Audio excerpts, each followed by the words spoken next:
What's good, YouTube? We're back, another video. This one we're going to speak about how much does it cost to set up a rent-to-rent business, and how much will it cost you to get your first deal. So on this channel we make videos about property, business. We show you the real side of business, where it can go wrong. We show you examples of what we do in our life and take you on a journey. Yeah, and more videos like this, just make sure you subscribe. You already know what to do. Hit the bell button, make sure you do all that stuff. And yeah. Smash the likes as always. You already know what time it is. It is time to hit the like button right now. And if you don't like us or you do like us, let us know in the comments. Yeah.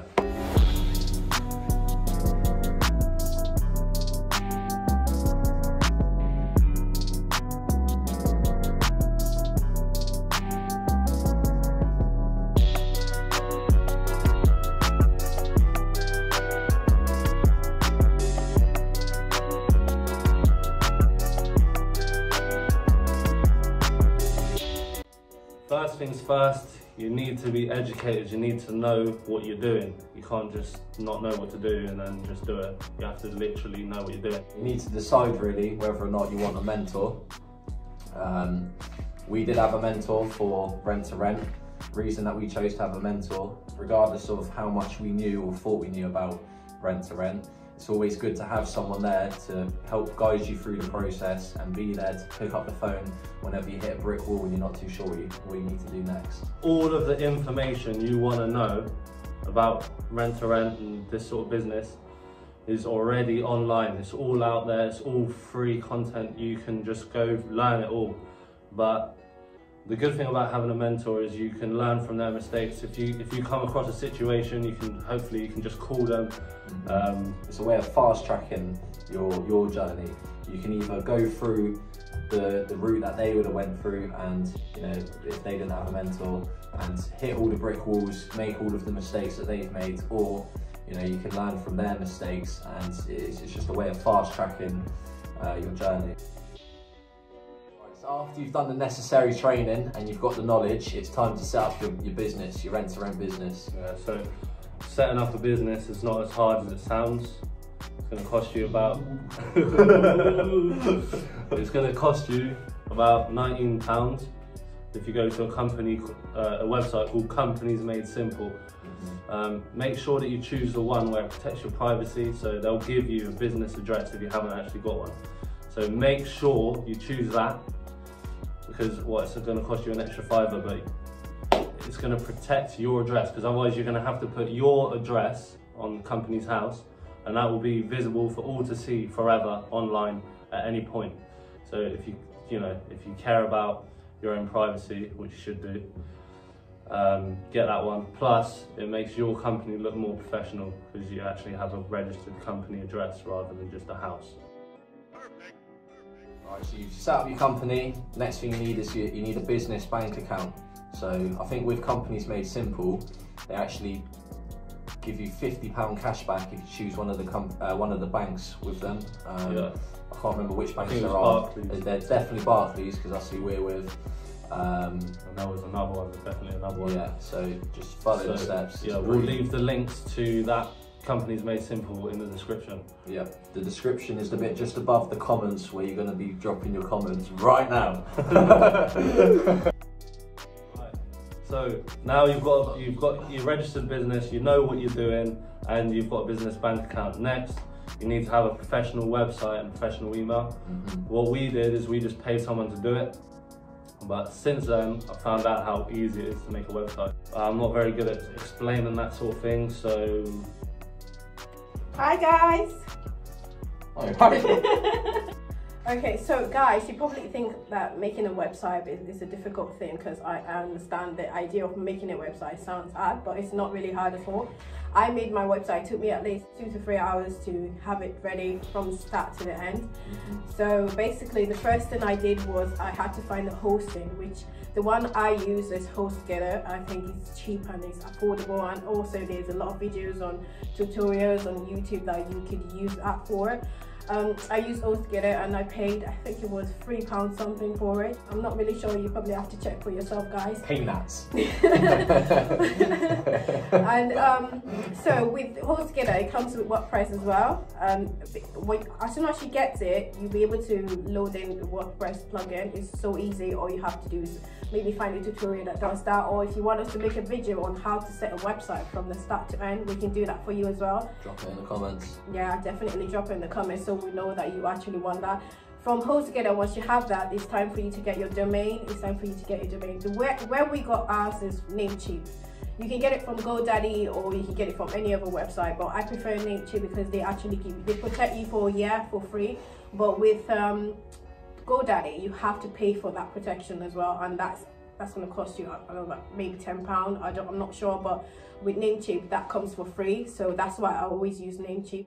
And your prices is between 10 to 20, or depends. Sometimes you can get it for £7 if they're doing a discount, and we're going to leave the link to that as well in the description so you don't have to look for it.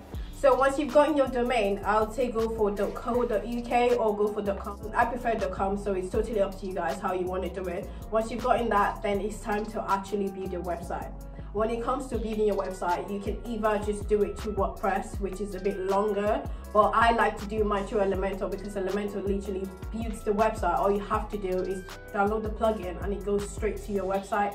It looks like it's already done for you. The only thing you need to do is change the writing, change the name, however you want it. So again, we can make a video of that for you if you really want to see that. Also, we'll leave the link below for you as well. You don't have to go searching around, it's just there. Click on the link below. So that's for the website. I don't know what came over me. Felt a little bit different. Don't know what happened. Cheers, actually. Right, so, yeah. That was weird. You've got all your knowledge. You've got a business bank account. You've got a registered business. Got the website. You've got your website looking good. You've got your professional emails there.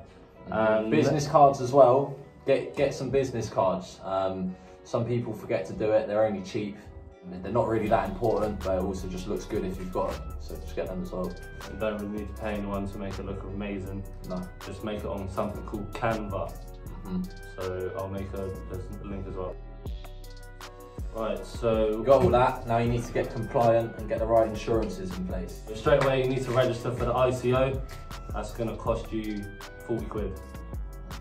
Do that, and you're going to have to renew it every year. Right, so you need to then register yourself with one of the property redress schemes. The one that we use is the property redress scheme. There's another one called like the property ombudsman. Yeah. They all do the same thing, so do what you want. So that'll cost you about 200 quid. Okay, so next you need to get professional indemnity insurance, and you need to be covered for a minimum of 100 grand, because that's what the redress scheme needs for you to be compliant. That's what they want. As well as that, you need to get a public liability insurance. For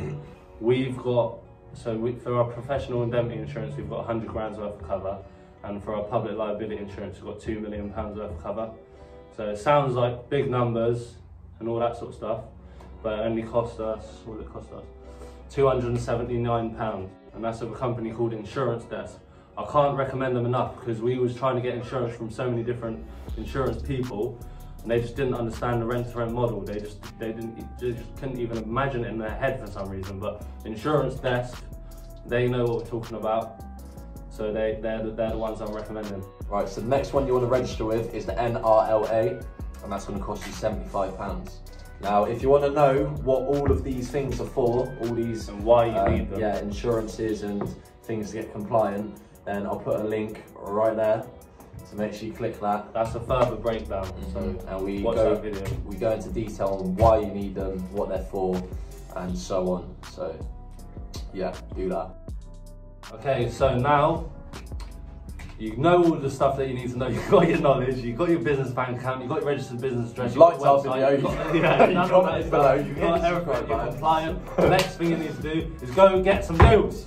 So if you want to see a video on how to get a deal, then we've got that. We've got you covered.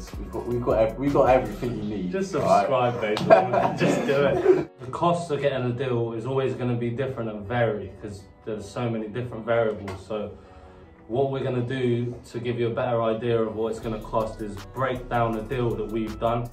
Okay, so here's some of the initial setup costs, and here are some of the ongoing monthly expenses.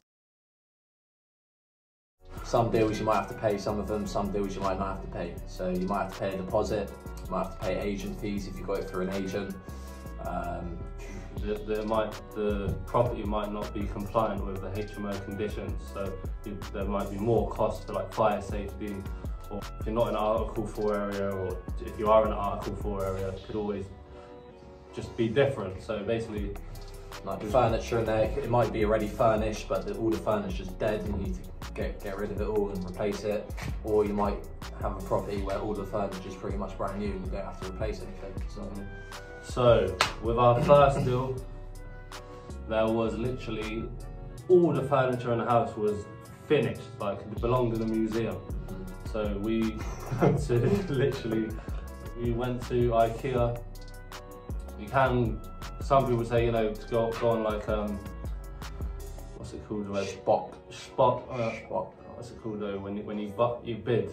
eBay. eBay. Like eBay. Stuff like that, but we wanted to use IKEA because it was next day delivery and we just banged it out and we wanted to get it as quick as possible so we can get it tenanted. But as well, we had to paint the whole house. We had to do a lot. Let's say you've negotiated a rent-free period, but you don't finish the work that you needed to do in that rent-free period, then you might have to be paying, or then you will have to pay the rent. So that will be part of your expense. Yeah. So if you're still doing up the house and there's no tenants in there, then that's going to be part of your expense. Our very first deal, we took on 2 deals at the same time, so it was literally 15 rooms, and there was so much work to do. We had, I think it was a 1 month grace period, wasn't it?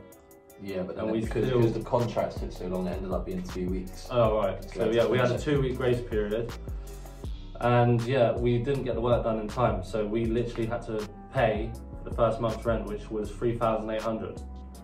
So that's not ideal, but that is, you know, that is actually the startup cost. So yeah, there's going to be, we can't say that you need this amount of money to get a rent-to-own deal. So let's say, I've seen some people say you need between £3,000 to £5,000, but it's not the case. Like some deals you might only spend £500 on them. Some deals you might spend 10 grand, you know, it's on case by case with the different deals.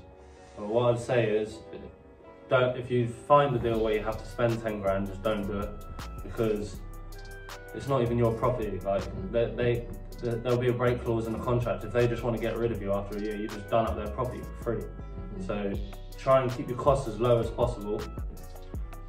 But yeah, if you want to see the whole journey of us getting those deals, from making the calls, literally doing all the viewings, negotiating the contracts, and picking up the keys, tenanting it, all of it. We've made videos about that and we've vlogged the whole journey, so that's somewhere around it. Yeah, but yeah, and when I said 10 grand, I didn't necessarily mean spending 10 grand on the property. But for example, if you're going to be taking, let's say the deal is with the landlord that you take both the properties on at the same time, you know, your costs might be a bit more. Let's say they don't want to go ahead with the deposit replacement insurance, you might have to be paying the full deposit for it. So that all adds up as well. So, you know, it can be different for different properties, different deals that you get. So I think it's pretty much safe to say you should at least, if you're serious about getting a deal, you should really have like 5 grand there ready to go. And if you don't have that, you can JV with someone who can, and if you know they might not have any time, so you might have all the time. For those who don't know, JV is a joint venture. So let's say there's person A and person B. Person A has got a lot of money but no time. Person B has got no money but a lot of time. You know, they could do a joint venture, you know, and split the profits. Yeah. So yeah, another deal that we got was very recent, so we've done a vlog about that as well. That's here. That only cost us like £2,000 tops altogether.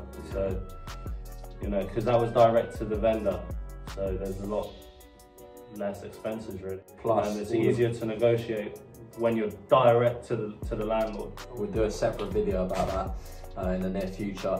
But also, with that particular deal, we didn't have to replace any of the furniture, so the startup cost was very, very low compared to our other deal. Yeah, so that pretty much wraps it up. So now you should know exactly how much it's going to cost to set up your business and how much roughly you should have to get a first deal. Remember, it's case by case. Remember, you probably won't get a deal unless you subscribe to this channel. Yeah. Cool, so yeah, that wraps it up. Hit the like button, subscribe, and see you on the next one.